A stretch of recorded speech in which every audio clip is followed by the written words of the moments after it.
بسم الله الرحمن الرحيم، والصلاة والسلام على سيدنا محمد صلى الله عليه وسلم. قناة مفتاح مستلزمات الحلويات ترحب بكم.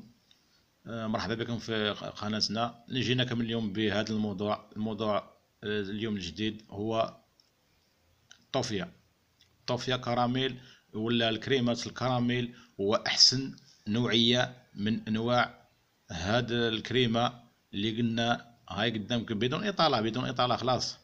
الطوفية هي المخيرة. الكريمات الكراميل يعني لي صوص كراميل اللي كاينين.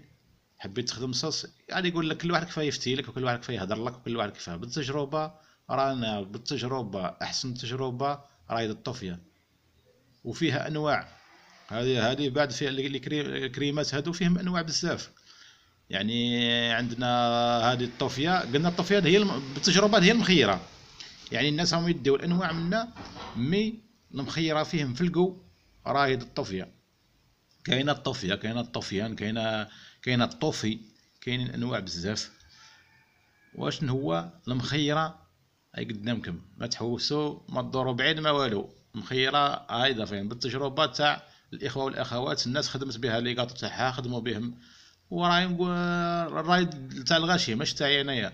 الراي يعني تاع الناس اللي الاكثريه، الناس اللي غايز دوموندي فيها، كي دومونديو الكاليتي المليح. هذه هي. هذا هو الفيديو تاع اليوم. راهم الناس تهضر على الأحسن، وحبينا نقولوا نوضحوا. الأخوات راهم يسقسيو، قال لك واش هي النوعية اللي عندكم المليحة.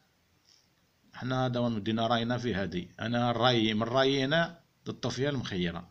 وكاينين الاخرين مش ما قلناش ما ملاحشوا منا، كاين انواع خلاف. وشنو هو النوعيه هذه راهم يخدموا بها وما لقاوش فيها مشاكل، وتخدم لهم مليحه، والكو ديالها مليح. كريمة كراميل ما شاء الله. هذه هي. هذا هو الفيديو تاع اليوم، والسلام عليكم.